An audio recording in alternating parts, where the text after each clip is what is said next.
जैसे हमने पहले डिस्कस किए थे एडवांटेजेस ऑफ अकाउंटिंग, तो आज का हमारा टॉपिक है limitations of accounting. Advantage of accounting means accounting के हमें लाभ क्या हैं, फ़ायदे क्या हैं। तो जो आज का टॉपिक है हमारा लिमिटेशंस ऑफ अकाउंटिंग मींस उसकी हानियाँ क्या हैं, उससे हमें क्या नुकसान भी होते हैं। यानी जैसे हर चीज़ का कुछ फ़ायदा होता है तो उसके कुछ नुकसान भी होते हैं, चाहे कम हो। तो उसी तरह अकाउंटिंग पे भी कुछ उसके नुकसान है, हमें कुछ हानियाँ मिल रही हैं। फर्स्ट पॉइंट है हमारे पास, few estimates are used in calculation of profit. Few estimate लगाना, एक अंदाज़ा लगाना।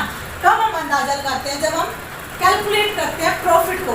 जब हम प्रॉफिट के कैलकुलेशन करते हैं तो हम कुछ अंदाज़ा लगा के चलते हैं, कुछ मान के चलते हैं। जब हम कुछ प्रॉपरली, एक तो है एक्यूरेट चीज़ का मिलना। जब हमें कुछ एक्यूरेट नहीं होगा, कुछ अगर हम अपनी तरफ से उसका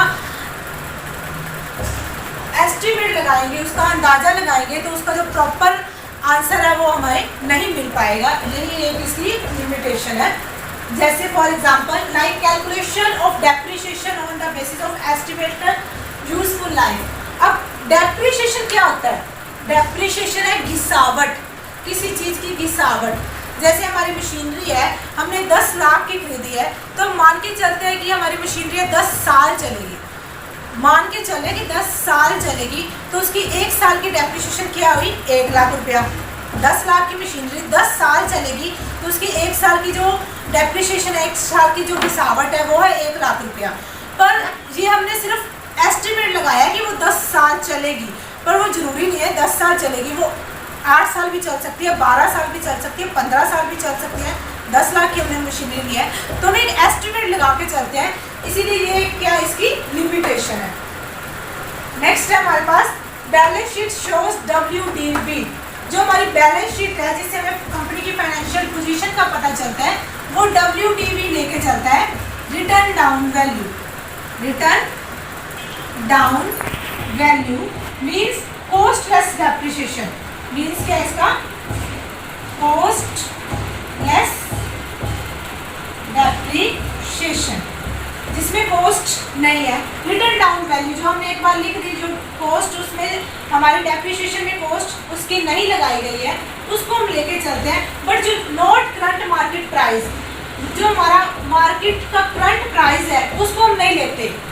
मतलब दोबारा रिपीट कर रही हूँ, balance sheet shows WDV return down value and not current market price. Market price को नहीं लेके चलते। So exact position is not known. जो उसकी एग्जैक्ट पोजीशन है वो हमारे पास उसकी नहीं आ पाती कि बैलेंस शीट एग्जैक्टली में क्या है, क्योंकि हम उसकी रिटर्न डाउन वैल्यू को यूज करते हैं। जो करंट में मार्केट प्राइस चल रहा है, आज के टाइम में जो मार्केट का प्राइस चल रहा है, उसको हम नहीं लेते। नेक्स्ट है क्वालिटेटिव एस्पेक्ट्स। क्वालिटी, हम क्वांटिटी को लेके चलते हैं, मनी को लेके चलते हैं, कितनी क्वांटिटी है, कितनी पेमेंट हमारे पास आ रही है। जो हमारी क्वालिटी है उसको हम क्या करते हैं? इग्नोर करते हैं। Qualitative aspects are ignore. हम क्वालिटी को क्या कर रहे हैं? इग्नोर कर रहे हैं। लाइक क्वालिटी ऑफ स्टाफ, हमारी जो स्टाफ की क्वालिटी, उसको तो हम लेते ही नहीं है। हमारी कंपनी में क्या चल रहा है, कंपनी की क्या पॉलिसीज है, उसको हम नहीं लेके चलते। फिर कंपनी को बेनिफिट कितना हो रहा है, सिर्फ हम उसी को लेके चलते हैं। इसीलिए हम इसको क्या करते हैं? क्वालिटेटिव एस्पेक्ट को इग्नोर करते हैं। ये एक बहुत बड़ी लिमिटेशन है। नेक्स्ट है हमारे पास price level changes are ignore. जो प्राइस के लेवल में जो चेंजेस आ रहे हैं, बढ़ रहे हैं, कम हो रहे हैं, उसको हम नहीं लेते। हम क्या करते हैं? Accounting is done at historic value. Historic value जो इतिहास में, मतलब जो एक पुरानी वैल्यू जिसको हमने फर्स्टली नोट डाउन कर लिया, उसी को भी अगेन प्रॉपर फुल ईयर वो हम लेके चलते रहते हैं। प्राइस में जो चेंजेस आ रहे हैं उसको हम क्या करते हैं? इग्नोर कर देते हैं। नेक्स्ट है alternative treatment in certain cases. किसी ना किसी केस में हम अल्टरनेटिव ट्रीटमेंट यूज करते हैं। अल्टरनेट का क्या मतलब है?